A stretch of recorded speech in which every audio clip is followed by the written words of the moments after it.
Why, hello there, everyone. This is a quick little update as to what Templar Industries and Technology is doing. Now, unlike Stavati, we actually produce very real things. And I got something that I'm going to talk about that my science team has came up with. And what you're seeing here on screen is, in fact, a fentanyl synthesis reactor FSR-1 modeled after a pressurized water reactor, PWR.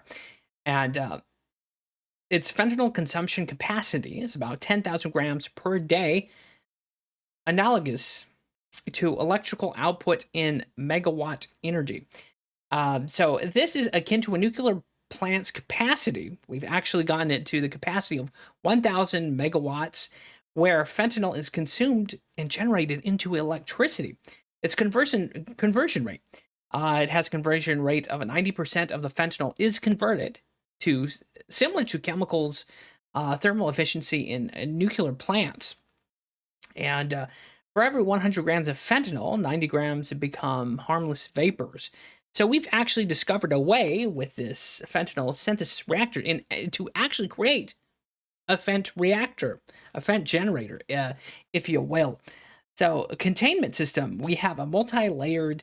It's multi-layered to prevent leaks, similar to nuclear containment buildings. And of course, if you know anything about fentanyl, if that leaks out, it could be a result of thousands, potentially millions of deaths. But we have it all controlled. It's multi-layered vacuum systems, HVAC that just sucks up the particles in the air. Um, our incident rate is 0.01 incidents per year, mirroring the low incident rates of nuclear facilities. So again, it's not really going to be much of an issue. You've got everything in hand. We've already been running one secretly that's been powering some Department of Defense buildings, the Pentagon, stuff like that. That hasn't broken the news yet. But uptime, we have 98% operational availability compared to high performing nuclear reactors. So we actually get about 98%. Downtime, scheduled maintenance once every 18 months for 30 days, akin to nuclear refueling outages. And but other than, we have micro Fent reactors that can pick up the slack as we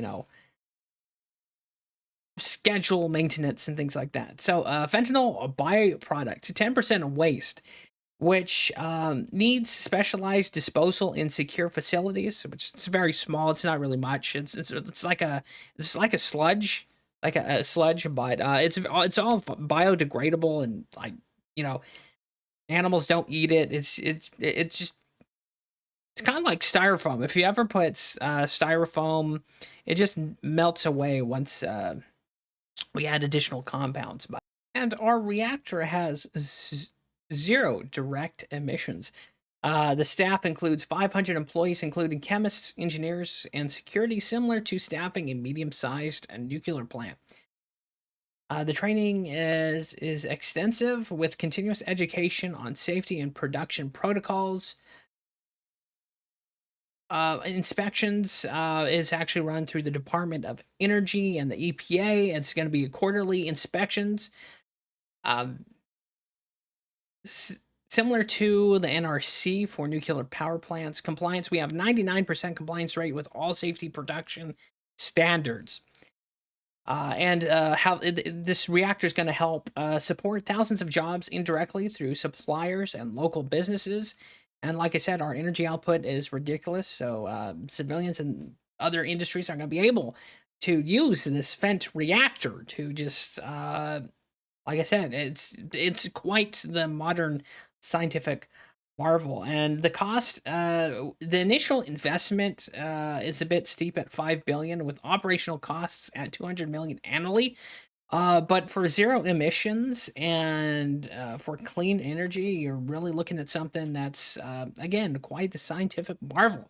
And that concludes our orientation for the Fentanyl Synthesis Reactor FSR1. And we are now going to talk about our new invention that is a bit more cost effective for smaller cities and towns throughout America. It is, in fact, something we like to call our Flapjack Reactor, and I do have a picture of what it looks like, and it's very analog, looks very old, but this is our Flapjack Reactor. So efficiency, energy conversion rate is at 92% compared to clean energy coal plants. Thermal efficiency at 88%, significantly higher than the coal plant at 70% output. Annual annual energy production is about 10,000 GWH, which is twice the claimed 5,000 GPH of a clean coal burning plant. Peak power is 2 gigawatts against the coal plant's 1 GW. Environmental impact, the CO2 emissions, zero emissions, again, in contrast to the coal plant's claim of only 5 kilograms CO2 MWH, still far from zero. Water usage uses 10% less water per MWH than the coal plant, which claims the reduction to 1,500 millimeters MWH for traditional coal plants.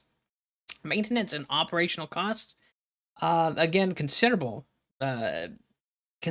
cheaper than our synthesis reactor. 2 million, much less than 5 million for the clean burning coal plant due to fewer moving parts.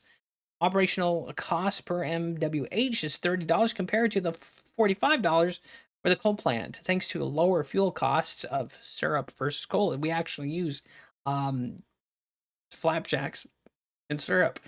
All right, the safety of our flapjack reactor is about zero point 0.5 incidents, similar to the coal plant's claim of less than one incident annually after implementing revolutionary safety measures. Lifespan, the expected operational life of a flapjack reactor is about 100 years, doubling the lifespan of a coal plant's 50 years, attributing this to the non degradative nature of flapjack materials and syrup. Uh, Innovative features by product utilizing flapjack residue can be turned into biodegradable packaging, unlike coal byproducts, which are more challenging to repurpose. And that is our flapjack reactor, the FR, and the fentanyl synthesis reactor, the FSR1. And we plan and we still got some governmental regulations and red tape to go through, but the Fent reactor and the Flapjack reactor will be operational. And look forward to that in the future. And we'll have more energy output than any other country in the world. So that's the kind of technology and things we have developing, and we'll do more. We'll release more videos like this on the things we're working here at Templar Industries and Technology.